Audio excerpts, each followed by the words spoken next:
दोस्तों, आज के इस वीडियो लेक्चर के अंदर हम लोग जर्नल एंट्री की कुछ प्रैक्टिकल क्वेश्चंस करने वाले हैं, जो कि हमने पिछले लेक्चर से स्टार्ट किया था। कुछ प्रैक्टिकल क्वेश्चन हमने कर लिए थे और कुछ हमारे बाकी थे। तो आज जो होगा लेक्चर वो क्वेश्चन नंबर 5 से स्टार्ट होने वाला है। तो हेलो दोस्तों, मेरा नाम है इमरान। नमस्कार, सत श्री अकाल, आदाब, अस्सलाम वालेकुम। चलिए शुरू करते हैं अपने इस वीडियो लेक्चर को। तो चलिए स्टार्ट करते हैं अपना क्वेश्चन नंबर 5। ठीक है, क्वेश्चन नंबर 5 के अंदर क्या लिखा हुआ है? जनरलाइज द फॉलोइंग ट्रांजैक्शन, यानी कि नीचे कुछ ट्रांजैक्शन दी गई है, इसको हमें क्या करना है? जनरलाइज करना है। तो बहुत ही इजी है करना, हम सीखेंगे एक एक करके। चलिए पहली एंट्री पढ़ लेते हैं। श्याम बिकेम इंसॉल्वेंट, यानी कि श्याम नाम का एक व्यक्ति है जो कि हो गया है इंसॉल्वेंट। इंसॉल्वेंट का मतलब क्या होता है? इंसॉल्वेंट का मतलब होता है दिवालिया हो जाना, बर्बाद हो जाना, यानी कि जिस व्यक्ति की लायबिलिटी बहुत ज्यादा हो जाए और एसेट जो होती है वो बहुत कम हो जाए, यानी कि वो अपना सब कुछ बेच करके भी अपनी लायबिलिटीज को राइट ऑफ ना कर पाए, चुका ना पाए, इस सिचुएशन को हम बोलते हैं इंसॉल्वेंट। और ये कोई ऐसे नहीं हो जाता है, ये कानून द्वारा करा जाता है। ठीक है ना, बहुत सारे लीगल एक्शंस होते हैं, लेकिन अभी हमें एक छोटी सी जनरल एंट्री पास करनी है, तो ज्यादा बातें नहीं करेंगे। बस ये समझ लेंगे कि वह व्यक्ति डूब गया है, आपको अब पूरा पैसा नहीं मिलने वाला, कुछ ही मिल पाएगा उसके रेशियो के हिसाब से। चलिए देख लेते हैं आगे क्या लिखा है। And A first and final compensation of, पहली एंट्री के अंदर क्या लिखा हुआ है? 75 पैसे इन्हें रुपए। ठीक है, was recovered from his official receiver 10,000 rupees. He owes us. ठीक है, 10,000 रुपए इसने हमसे लिए थे और 10,000 रुपए में से हमें केवल कितना मिलेगा? मिलेगा 75 पैसे इन्हें रुपए, यानी कि 1 रुपए में से 75 पैसे मिलने वाले हैं। इसका मतलब सीधा सीधा होता है 1 रुपए होते हैं 100 पैसे के बराबर। तो 100 पैसे में से आपको 75 पैसे मिलने वाले हैं, मीन्स आपको 75% की रिकवरी होने वाली है इस केस के अंदर। ठीक है, तो 75% आप मान के चलेंगे कितने में से? 10,000 रुपीज में से। और बाकी के आप कहोगे 25% का क्या होगा? तो भैया वो तो गए, वो डूब गए, क्योंकि वो इंसॉल्वेंट हो गया तो वो डूब गए। और इस सिचुएशन को हम बोलते हैं बैड डेट। ठीक है, बैड डेट का मतलब क्या होता है कि हमने किसी व्यक्ति से कोई ट्रांजैक्शन की थी, उधार लेन देन किया था, और अब वह व्यक्ति हमें पैसा लौटा नहीं पा रहा है, यानी कि पैसा हमारा मर गया है। तो इस सिचुएशन को बोलते हैं बैड डेट। तो इस एंट्री के अंदर बैड डेट का यूज होने वाला है। जो कैश रिसीव्ड हो जाएगा तो कैश अकाउंट डेबिट लिख देंगे, और जो पैसा डूब गया है, बैड डेट हो गया है, तो बैड डेट का मतलब होता है लॉस हो जाना। और लॉस जो होता है नॉमिनल नेचर का होता है, और नॉमिनल नेचर के अंदर हमने पढ़ा था कि लॉस और एक्सपेंस को डेबिट करते हैं। तो यानी कि बैड डेट भी क्या होगा? डेबिट होगा। और इसके साथ साथ जो नाम होगा, नाम क्या था हमारा? श्याम। श्याम, तो श्याम हमारा क्या हो जाएगा? क्रेडिट हो जाएगा। कितने से हो जाएगा? 10,000 से। चलिए देखते हैं जनरल एंट्री, तब आपको अच्छे से समझ आएगा। ठीक है,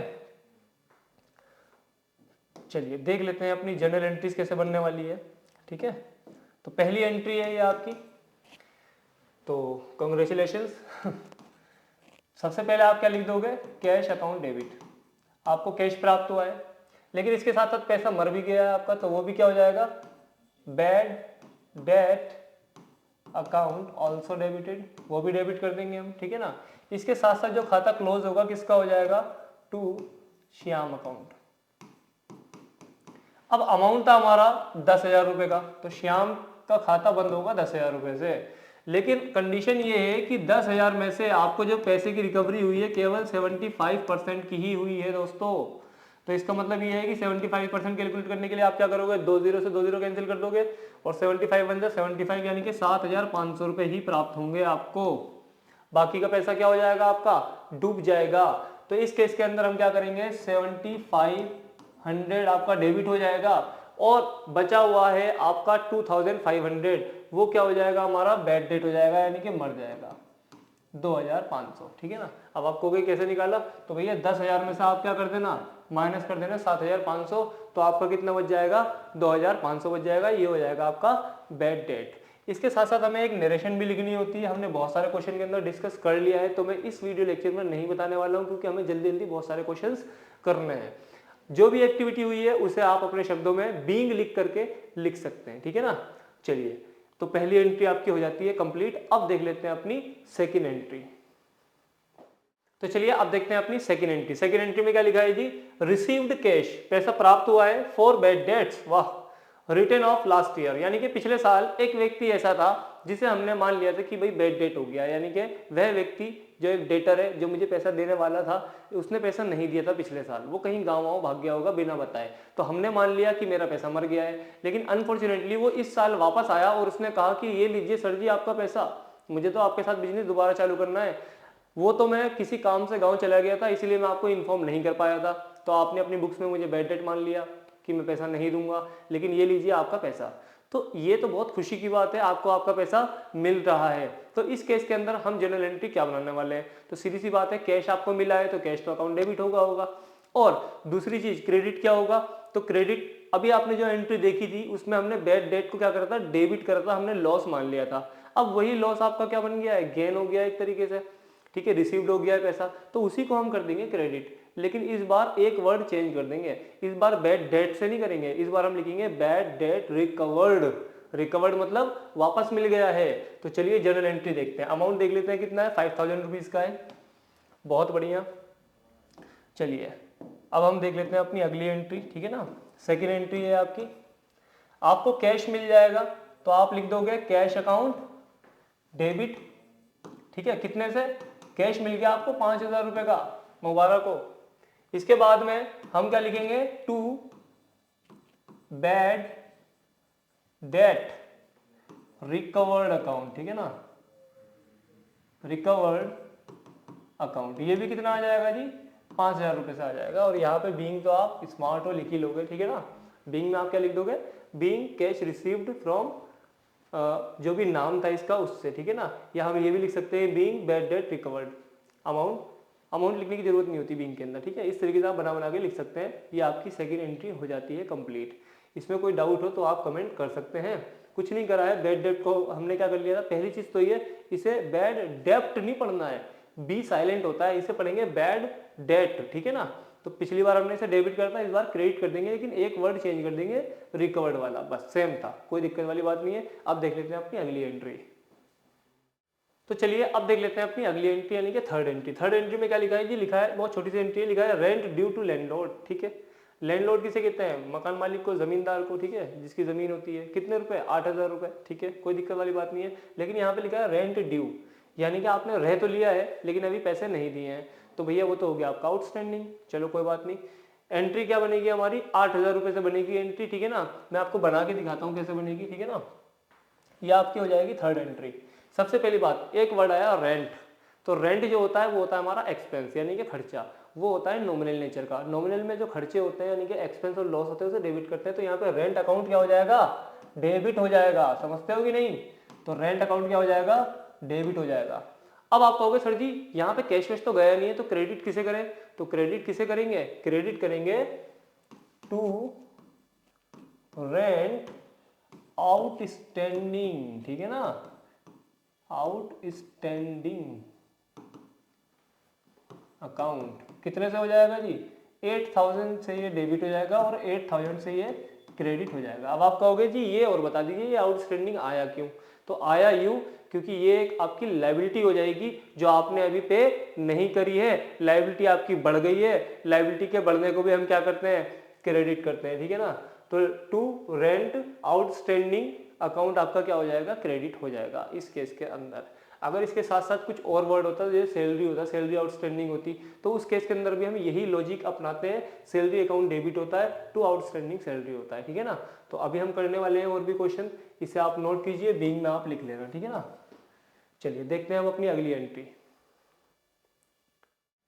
तो चलिए अब देख लेते हैं अपनी नेक्स्ट एंट्री। नेक्स्ट एंट्री के अंदर वही लिखा है जो मैंने अभी आपको बताया था, सैलरीज ड्यू टू क्लर्क, कितना 10,000 रुपीज। तो ठीक है, जनरल एंट्री तो मैं आपको बता ही चुका हूँ, ड्यू हो चुकी है सैलरी यानी कि आपको सैलरी पेड करनी थी, ठीक है ना। ये आपकी फोर्थ एंट्री हो जाएगी। तो सैलरी भी क्या है, एक एक्सपेंस है, एक खर्चा है, तो सैलरी अकाउंट क्या हो जाएगा, सैलरी अकाउंट हो जाएगा आपका डेबिट टू, चूंकि आपने अभी ये दी नहीं है, आउटस्टैंडिंग है, तो टू आउटस्टैंडिंग सैलरी अकाउंट क्या हो जाएगा, ऑल्सो नहीं, यहाँ तो क्रेडिट होगा और अकाउंट लिख देंगे, क्रेडिट लिखने की जरूरत नहीं है। कितना था हमारा, 10,000 रुपीज था, ठीक है ना। तो 10,000 रुपये से क्या हो जाएगा, क्रेडिट हो जाएगा। देखिए यहाँ क्रेडिट नहीं लिखा जाता है, यहाँ डेबिट लिखा जाता है। उसका जो रीज़न है वो ये है कि डेबिट के अंदर आगे कोई हिंट नहीं है, लेकिन क्रेडिट के अंदर 2 लगा हुआ है, तो ये बात अंडरस्टूड है कि वो क्रेडिट की एंट्री है, ठीक है। और लिखने का पैटर्न ये है कि ये थोड़ा आगे रहती है, थोड़ी पीछे रहती है, बेसिक में हमने बताया था आप लोगों को। अब यहाँ पे लिख देना आप बीइंग नरेशन, ठीक है। तो ये आपकी एंट्री हो जाती है complete, salary account debit to outstanding salary, ठीक है। ऐसी सैलरी जो आपने अभी पे नहीं करी है, जो आपकी लायबिलिटी है वो बढ़ गई है, तो 10,000 रुपये से डेबिट और क्रेडिट कर दिया जाएगा। अब देख लेते हैं अपनी अगली एंट्री। तो चलिए ये अपनी लास्ट एंट्री है, फिफ्थ एंट्री। फिफ्थ एंट्री क्या कहती है देखते हैं जरा। प्लेस्ड एन ऑर्डर, यानी कि आपने एक ऑर्डर दिया है, किसको दिया है, विद राकेश मोहन को, फॉर सप्लाई ऑफ गुड्स, यानी कि आपने ऑर्डर दे दिया कि भैया मुझे माल चाहिए। किससे कहा है ये, राकेश मोहन से। कितने का, of the list price 1 lakh rupees का, 1 लाख रुपए का आपने माल का ऑर्डर दिया है। किसको दिया है, राकेश मोहन को। आगे लिखा है Raman paid 10% of list price as an advance by cheque, और रमन ने पेड कर दिया है 10%, जो कि लिस्ट प्राइस का 10% है, ठीक है ना। तो लिस्ट प्राइस का 10%, इसका मतलब ये है कि ऑर्डर जो था वो आपका 1 लाख रुपए का था, लेकिन अभी जो फिलहाल आपने पेमेंट करी है एडवांस के तौर पे, वो करी है 10%। तो एक बात यहाँ पे ध्यान ये रखनी है कि ज़्यादातर स्टूडेंट क्या कर देते हैं, 1 लाख से एंट्री कर देते हैं। ऐसा आपको बिल्कुल नहीं करना है। क्यों नहीं करना है मैं आपको बता देता हूँ। क्योंकि अभी जो ट्रांजेक्शन हुई है, जो लेन देन हुआ है, हमें खाली उसको ही रिकॉर्ड करना है। फ्यूचर में होने वाली ट्रांजेक्शन को रिकॉर्ड अभी नहीं करेंगे हम। तो इस केस के अंदर आपके पास क्या आ जाएगा, यानी कि आप जो पेमेंट करोगे कितनी करोगे भाई, 1 लाख का 10% हो जाता है हमारा 10,000 रुपये, यानी कि आपने जो पेमेंट करी होगी 10,000 रुपये की करी होगी, तो आप केवल 10,000 रुपये की पेमेंट करने वाले हैं। आप चेक से करने वाले हो तो ठीक है, बैंक कम हो जाएगा आपका। तो ये आपकी लास्ट एंट्री थी, फिफ्थ एंट्री। तो यहाँ पे डेबिट किसे करना है, आपके पास आया है क्या, कुछ नहीं आया, बल्कि हुआ क्या है, आपने एडवांस के तौर पे दिया है किसी को पेमेंट, तो आप लिख देंगे इस बात को, ठीक है। आप लिख दोगे एडवांस टू, नाम क्या था उसका, राकेश, नाम था उसका राकेश मोहन, ठीक है ना। तो नाम था उसका राकेश मोहन, तो राकेश मोहन लिख देंगे, राकेश मोहन अकाउंट डेबिट हो जाएगा। कितने से हो जाएगा जी, केवल 10,000 रुपये से होगा, 1 लाख रुपए से नहीं होगा। और आपके पास से क्या कम हो जाएगा, चेक गया है तो टू बैंक अकाउंट लिख देंगे हम, ठीक है ना। टू बैंक अकाउंट कितना कर देंगे जी, 10,000 रुपये कर देंगे। नरेशन में आप क्या लिख दोगे, being advance payment to Rakesh Mohan, ठीक है, बस इतना लिख देंगे। तो ये आपकी जनरल एंट्री हो जाती है कंप्लीट। अब देख लेते हैं अपना अगला क्वेश्चन। ये आपका क्वेश्चन कंप्लीट हो चुका है, नोट इट। तो चलिए अब देखते हैं अपना अगला question, question number 6। Question number 6 में क्या लिखा है जी, जनरलाइज द फॉलोइंग एंट्रीज, यानी कि हमें जनरल एंट्री बनानी है, ठीक है। क्या क्या ट्रांजैक्शन दे रखी है, पहली एंट्री में लिखा है goods costing 500 given as charity. Charity का मतलब क्या होता है भाई, आपने किसी को चैरिटी कर दी, किसी गरीब को दे दिया, ठीक है ना, दान कर दिया, ठीक है ना। अब देखिए एक बात मैं बता रहा हूँ, ओरली आपको बहुत अच्छे से समझना है। अगर आप कभी भी अपने गुड्स को यानी कि माल को चैरिटी के तौर पे देते हो, या फिर किसी को सैम्पलिंग के तौर पे देते हो, एडवर्टाइजमेंट के तौर पे देते हो, ठीक है ना, या फिर आपका कोई फायर के द्वारा लॉस हो जाता है या चोरी हो जाती है, तो इन सब केसेस के अंदर जो जनरल एंट्रीज बनती है वो लगभग सेम बनती हैं। यानी कि जो आपका गुड्स कम होगा जिस वजह से, उस वजह को हम कर देंगे डेबिट। यहाँ पे चैरिटी के नाम से आपका गुड्स कम हो रहा है तो चैरिटी अकाउंट डेबिट हो जाएगा। और इसके साथ साथ कम क्या हुआ है, आपका माल कम हुआ है हर सिचुएशन में, चाहे आपने चैरिटी करी हो, चाहे डोनेशन दिया हो, चाहे सैम्पलिंग करी हो, चाहे एडवर्टाइजमेंट दिया हो, या फिर लॉस हो गया होगा फायर से या थेफ्ट के द्वारा यानी कि चोरी के द्वारा, तो माल कम होता है इन सारी सिचुएशंस के अंदर। तो यानी कि इन सारे केसेस के अंदर आपको क्या करना है, टू परचेज अकाउंट लिखना होता है, क्योंकि आपका माल कम हो जाता है, ठीक है ना। तो आपको समझ में आ गया होगा, इसके ऊपर वीडियो लेक्चर बना हुआ है जिसके अंदर हमने इस तरह की सारी जनरल एंट्रीज को डिस्कस किया था। चलिए यहाँ पे एक ही एंट्री है तो मैं आपको बना के दिखा देता हूँ। यहाँ लिखा है goods costing 500 given as charity, यानी कि चैरिटी के तौर पे आपने किसी को 500 रुपये का गुड सप्लाई कर दिया है। तो सप्लाई कर दिया है तो कोई दिक्कत वाली बात नहीं है, एंट्री तो हमें आती है, हम बना लेंगे। क्वेश्चन यहाँ लिख दो आप, चैरिटी अकाउंट क्या हो जाएगा आपका, डेबिट हो जाएगा, ठीक है ना। कितने से हो जाएगा जी, 500 रुपये से हो जाएगा डेबिट। इसके साथ साथ आपका माल कम हो जाएगा, तो यही बात मैंने अभी आपको समझाया था कि यहाँ पे आप सेल नहीं कर रहे हो, माल सेल नहीं हो रहा है, आपके पास रिवर्स में कुछ आ नहीं रहा है, सिर्फ जा रहा है, क्या जा रहा है, माल जा रहा है, माल जा रहा है मतलब रियल चीज है, रियल चीज है मतलब जा रही है, तो क्या हो रही है, क्रेडिट हो रही है। देखिए चेन बना रहा हूं मैं आपको समझाने के लिए, ठीक है ना। तो यहाँ पे क्या आ जाएगा, टू कैश अकाउंट, क्योंकि रियल के अंदर हमने देखा था जो आता है उसे डेबिट करते हैं, जो जाता है उसे क्रेडिट करते हैं, तो यहाँ माल जा रहा है तो क्रेडिट करेंगे, तो टू कैश अकाउंट कितना हो जाएगा, 500 रुपीज हो जाएगा, ठीक है ना। बीइंग आप समझदार हो लिख लोगे, ठीक है ना। इस तरीके से आपकी पहली जर्नल एंट्री हो जाती है कंप्लीट। अब देख लेते हैं अपनी अगली एंट्री। तो देखिए अब अपनी जो अगली एंट्री है, सेकेंड एंट्री, बहुत ही इंटरेस्टिंग है। लिखा हुआ है सोल्ड गुड्स टू मयंक, यानी कि मयंक को आपने माल बेचा है 1 लाख रुपए का और पेबल 25% बाय चेक, उसने चेक के द्वारा पेमेंट करी है 25% की at the time of sale, जिस समय माल बेचा गया उसी टाइम उसने पेमेंट कर दी है 25% की। आगे लिखा है balance after 30 days of sale, और बाकी बचा हुआ जो पैसा है वो 30 दिन के बाद देगा, वो भी जब सेल हुई है उस दिन से 30 दिन, ठीक है ना। तो चलिए बहुत इजी क्वेश्चन है, कोई दिक्कत वाली बात नहीं है। आपने माल बेचा है तो माल तो आपके पास से गया होगा, यानी कि टू सेल तो आएगा ही आएगा।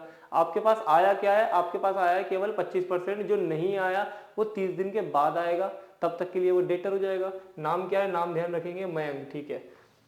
और अमाउंट है हमारी 1 लाख की। चलिए करते हैं, ये आपकी सेकेंड एंट्री है, ठीक है। तो आपके पास कैश तो आया होगा, ठीक है, क्योंकि आपने सेल करा है, तो कैश अकाउंट डेबिट होगा, ठीक है ना। और आपने सेल किया है तो यहाँ पे टू सेल अकाउंट भी आएगा, ये बात भी पक्की है।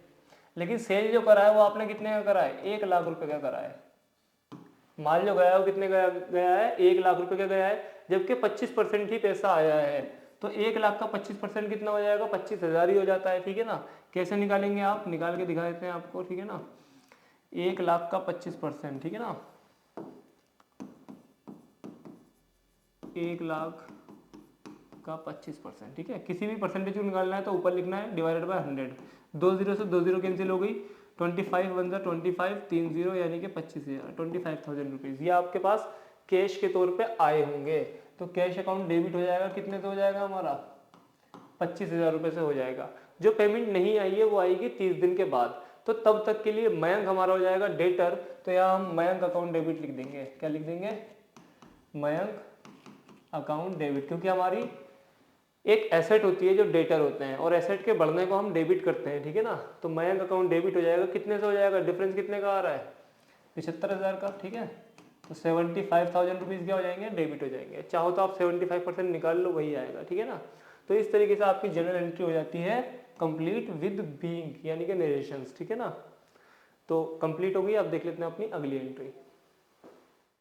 तो चलिए अब देखते हैं अपनी अगली entry, third entry. Third entry में क्या लिखा है, received 975 from Hari Krishna in full settlement of his account 1,000 rupees. यानी कि आपको 1,000 रुपये मिलने थे, किससे मिलने थे, हरि कृष्णा से मिलने थे, लेकिन आपको मिले कितने हैं, 975 मिले हैं, और हो गया है फुल सेटलमेंट, यानी कि इन फ्यूचर आपको कुछ मिलना भी नहीं है। तो ये तो क्या हो जाएगा, आपका लॉस हो जाएगा, एक तरीके से बैड डेट हो जाएगा आपका। तो इस जनरल एंट्री को हम कैसे बनाएंगे, कोई दिक्कत वाली बात नहीं है।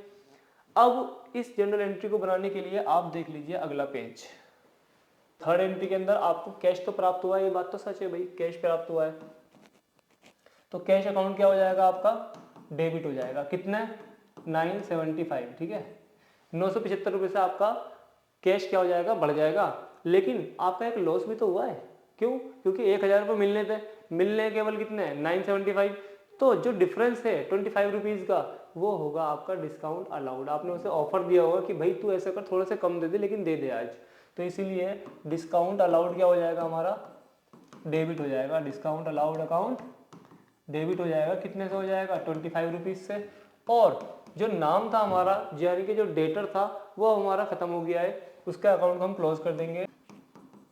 To Hari Krishna account credit हो जाएगा, कितने से, 1,000 रुपये से। इस एंट्री को कंप्लीट करेंगे हम नरेशन के साथ, ठीक है। आप लिख देना being cash received from Hari Krishna in full settlement, ठीक है, काम खत्म। अब देख लेते हैं अपनी अगली एंट्री। चलिए अब देखते हैं अपनी अगली एंट्री। अगली एंट्री के अंदर क्या लिखा है जी, received a first and final dividend of 60 paise इन रुपए, यानी कि 1 रुपये में से आपको 60 पैसे प्राप्त हुए हैं केवल from the official receiver of Rajan. Official receiver of Rajan का मतलब राजन की तरफ से आपको मिल रहे हैं, ₹1 में से 60 पैसे मिल रहे हैं। हु ऑड अस 1000, यानी कि उसने 1000 रुपये हमसे लिए थे, लेकिन हमें दिए कितने हैं, खाली 60 पैसे दिए हैं। और ऑफिशियल रिसीवर का मतलब ये है कि ये इंसॉल्वेंट हो गया होगा, तो सरकारी कर्मचारियों ने इसे दिवालिया घोषित कर दिया और इसकी सारी संपत्ति को बेच करके वो लोग पेमेंट कर रहे हैं, तो ठीक है, इसी को बोलते हैं ऑफिशियल रिसीवर। तो 1000 रुपये का कर्जा इसने लिया था और 60 पैसे हमें मिल रहे हैं, तो ये इस तरह का केस बन जाता है हमारा बैड डेट का, ठीक है ना। कोई दिक्कत वाली बात नहीं है। अभी समझाते हैं आपको फोर्थ एंट्री। फोर्थ एंट्री में कैश आ गया होगा आपका, ठीक है ना, कैश अकाउंट डेबिट हो जाएगा, लेकिन पैसा मर भी गया है हमारा, तो bad debt account also debited, ठीक है ना। और 2, उस व्यक्ति का नाम लिख देंगे हम, जो भी नाम था उसका नाम था राजन, ठीक है ना, उसका नाम क्या था, राजन। टू राजन अकाउंट, ठीक है ना। इस तरीके से ये जनरल एंट्री बन जाएगी आपकी। अब आपको 60 पैसे मिले थे 1000 रुपये में से, यानी कि 600 रुपये मिले होंगे। कितने मिले होंगे, 600 रुपये मिले होंगे। जो बैड डेट हो गया कितने का हो गया, 400 का हो गया। और जो खाता बंद हुआ है, जो उसने उधार लिया था हमसे 1000 रुपये, वो हमारा पूरा खाता क्लोज हो गया, यानी कि टोटल मिला के हमारा नुकसान हो गया। तो ये हो जाती है आपकी जनरल एंट्री। इसे कंप्लीट करोगे आप बिंग लिख करके, ठीक है ना, अपने आप। ये आपका होमवर्क है। किसी भी चीज़ का कोई सॉल्यूशन ना मिला करे या कोई डाउट हुआ करे तो कमेंट करते रहा करो, चाहे अच्छे करो चाहे बुरे करो, लेकिन कमेंट करो।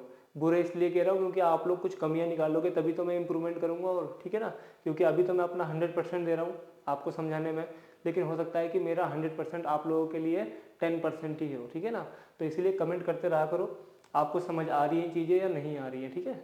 तो चलिए, ये आपकी एंट्री हो गई है कंप्लीट। तो चलिए अब देखते हैं अपनी अगली entry, fifth entry. Fifth entry में क्या लिखा है जी, फिफ्थ एंट्री में लिखा है चार्ज इंटरेस्ट ऑन ड्राइंग 1500, यानी कि आपने चार्ज किया है ड्राइंग के लिए 1500 रुपये। तो हुआ क्या होगा, कोई दिक्कत वाली बात नहीं है, देखते हैं। ये कौन सा नंबर की थी हमारी, ये थी हमारी फिफ्थ एंट्री, ठीक है ना। तो फिफ्थ एंट्री हम यहाँ डाल देंगे। आपने देखिए ड्राइंग के लिए चार्ज कराया, तो ड्राइंग का अकाउंट क्या हो जाएगा, यहाँ पे डेबिट हो जाएगा। ड्राइंग अकाउंट आपका बढ़ जाएगा, ड्राइंग अकाउंट को हम क्या कर देंगे, डेबिट कर देंगे। और ये बढ़ा किसकी वजह से है, तो to interest on drawing account, ये यहाँ पे क्रेडिट हो जाएगा। कितने से हो जाएगा जी, 1500 की एंट्रीज थी। अब आप कहोगे जी ये चीज़ समझ में नहीं आ रही, ये क्यों हुआ, चलिए समझाते हैं। देखिए ड्राइंग जो होती है, ड्राइंग किसे कहा जाता है, यानी कि मालिक ने अपने पर्सनल यूज़ के लिए बिजनेस से कैश निकाला होगा या गुड्स निकाला होगा, ठीक है ना, इसी को हम ड्राइंग बोलते हैं। तो ड्राइंग जो है वो एक पर्सनल नेचर का होता है, और ड्राइंग के बढ़ने को जो रिसीवर होता है उसे डेबिट करते हैं। तो इसीलिए ड्राइंग को हमने क्या कर दिया, डेबिट कर दिया 1500 रुपये से। अब इसके साथ साथ यहाँ पर हमें इंटरेस्ट मिल रहा था, तो इंटरेस्ट हमारे लिए क्या हो जाएगा, इंटरेस्ट हो जाएगा हमारे लिए फायदा। तो फायदा हो जाएगा, फायदे को हम क्या करते हैं, क्रेडिट करते हैं। तो इंटरेस्ट ऑन ड्राइंग को हम क्या कर देंगे, क्रेडिट कर देंगे, क्योंकि यहाँ इंटरेस्ट की बात हो रही थी। तो ड्राइंग अकाउंट डेबिट हो जाएगा टू इंटरेस्ट ऑन ड्राइंग। इस तरह की एंट्रीज को ऐसे ही सॉल्व किया जाता है। बीइंग में आप लिख सकते हो, ठीक है ना, being charge interest on drawing, ठीक है, इस तरीके से आप लिख सकते हो। अब देख लेते हैं अपनी अगली एंट्री, लास्ट एंट्री है हमारी। लास्ट एंट्री है हमारी, लिखा है sold goods costing 40,000 to Anil, यानी कि माल बेचा है आपने 40,000 रुपये का अनिल को, for cash at a profit 25%, on cost less trade discount 20% है। और आगे लिखा है पेड कार्टेज 100 है, which he not be charge from customer, ठीक है, जो कि उसने कस्टमर से चार्ज नहीं किया है। तो समझ लेते हैं पहले इसे। भाई माल बेचा हमने 40,000 रुपये का, अनिल को बेचा है, और इसमें हम ऐड कर देंगे पहले कितना, 25% ऐड कर देंगे, क्योंकि ये आपका क्या हो जाएगा, प्रॉफिट हो जाएगा। लेकिन आगे बोल रहा है कि हमने डिस्काउंट पे दिया है, तो 20% फिर उसमें से माइनस भी कर देंगे हम, ट्रेड डिस्काउंट। हालांकि ट्रेड डिस्काउंट की एंट्री हमें दिखानी नहीं है, लेकिन वैल्यू को तो कम करना पड़ेगा। और इसके साथ साथ आपने पेड करा है क्या, कार्टेज, तो 100 रुपये का आपका एक एक्सपेंस भी हो जाता है। तो चलिए देखते हैं इस एंट्री को हम कैसे करते हैं। तो एंट्री नंबर 6, आपने माल बेचा है, सोल्ड किया है, ठीक है, तो आपका कैश आ जाएगा, कैश अकाउंट डेबिट हो जाएगा। कितने से हो जाएगा, 40,000 रुपीज से। 40,000 रुपये आपके पास आ गए, और कैसे आए हैं, to sale account. To sale account कितना हो जाएगा हमारा, 40,000 रुपये से क्रेडिट हो जाएगा। जो एडजस्टमेंट दी गई है वो एडजस्टमेंट हो चुकी है ऑलरेडी, वो डिडक्ट करने के बाद किया गया है। और इसका जो नेक्स्ट पार्ट था वो था हमारा कार्टेज आपने पेड करा था, वो एक एक्सपेंस होता है। तो चाहो तो कंबाइंड एंट्री बना सकते हो और चाहे तो सेपरेट उसे दिखा सकते हो। सेपरेट कैसे दिखाओगे, वो एक एक्सपेंस है तो आप लिख देना कार्टेज अकाउंट डेबिट, और आपने पेमेंट करी है तो आप लिख देंगे टू कैश अकाउंट। कितना आ जाएगा 100 रुपीज़ क्या हो जाएंगे, डेबिट और क्रेडिट हो जाएंगे। यहाँ पे आप बीइंग लिख देंगे, बीइंग के अंदर आप क्या लिखोगे, पेड टू कार्टेज। तो इस तरीके से आपका ये क्वेश्चन भी हो जाता है कंप्लीट। आई होप आप लोगों को बहुत अच्छे से समझ आया होगा। तो आज के इस वीडियो लेक्चर के अंदर हम लोग इतना ही रखने वाले हैं। Thank you so much. और आगे की इंटरेस्टिंग वीडियोस को देखने के लिए जुड़े रहिए अपने इस प्यार से चैनल कॉमर्स की दुनिया के साथ। Thank you so much. Have a good day.